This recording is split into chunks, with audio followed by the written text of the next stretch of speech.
Okay, so there's a huge shift happening right now in how India's biggest companies report their impact on the world. And I mean a huge shift. They're about to get a new kind of report card. But this one, it doesn't measure profits. It's designed to measure their conscience. We're talking about a brand new framework called BSRR. And trust me, it's set to change everything we thought we knew about corporate responsibility in India. So let's break down exactly what this is, and more importantly, why you should care. So let's start with a pretty fundamental question. How do you measure a company's conscience? I mean, really think about it. For years, trying to compare one company's environmental impact to another's, well, it's been a total mess. A real apples to oranges game. Without some kind of common standard, it's pretty much impossible for anyone, investors, customers, even the companies themselves, to get a straight answer on who's actually doing good versus who's just, well, saying they're doing good. And that is exactly the problem that this new BSRS framework is designed to solve. BSR, it stands for Business, Responsibility, and Sustainability Reporting. But really, you can just think of it as that universal report card we were talking about. Its whole purpose is to standardize how companies talk about their non-financial performance. And we're talking about everything from their carbon emissions and water usage to their policies on human rights and employee well-being. Okay, so this is basically India's new ESG rulebook. So what are the actual rules of the game? Let's get into the specifics. First off, let's just talk about the scale here, because this is massive. We're talking about the top 1,000 listed companies in India by market capitalization. This isn't some small niche experiment. No way. This is mandatory for the biggest of the big. The absolute heavyweights of the Indian economy are now on the hook to file these reports.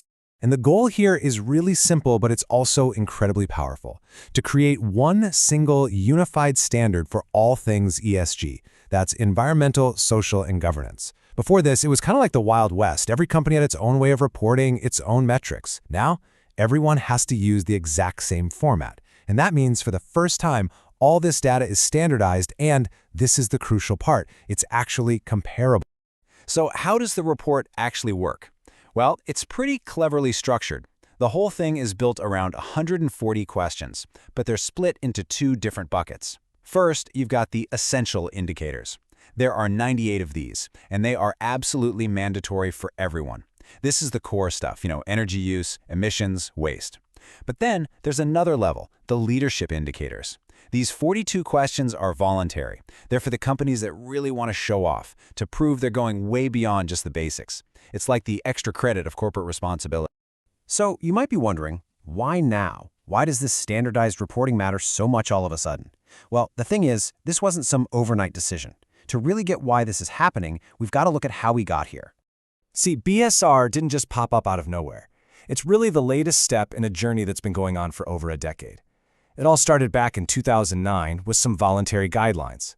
Then, in 2012, they introduced a mandatory report, but just for the top 100 companies. That got expanded to the top 1,000 in 2019. And now, in 2023, we have the full-blown BSRSR framework replacing the old system. The trend is crystal clear, right? It's been a slow, deliberate march towards more and more transparency. Okay, so let's say you get your hands on one of these new reports. What are you actually looking at? Let's pop the hood and deconstruct how it's put together. It's actually broken down into three pretty straightforward sections. First up, you've got general disclosures. This is the basic stuff. Who the company is, what they do, who works there. Simple. The second part is management and process. Think of this as the high-level view, the policies, the governance, who's in charge of making responsible decisions. But it's that third and final section, principle-wise performance, that's the real core of the whole thing. This is where you find the numbers, the hard data on how they're actually performing. Now, that final section, the one with all the juicy data, it's all organized around 9 core principles. And these aren't just random categories. They really form the ethical backbone of the entire BSR framework. Let's take a quick look at what they are. So you can see here, these 9 principles are basically the moral compass for the whole report. And what's really striking is just how broad they are. This isn't just about protecting the environment, right? It covers being ethical and transparent, promoting employee well-being, respecting human rights, and even how companies engage in public policy. It's this whole comprehensive set of values that India's top companies are now being measured against. All right, so we've got the rules, we've got the principles, that's all great. But what does this actually mean in the real world? What's the impact on the ground for both the businesses doing the reporting and the investors who are reading these things? Look, for the businesses themselves, let's be real. This is not a walk in the park. Making this transition comes with some serious challenges. You've got high short-term costs, right? You got to invest in new systems, new training. A lot of companies are dealing with outdated tech that just wasn't built to track all this ESG data. And honestly, just wading through 140 different questions and figuring out the guidelines, that's a massive, complex job.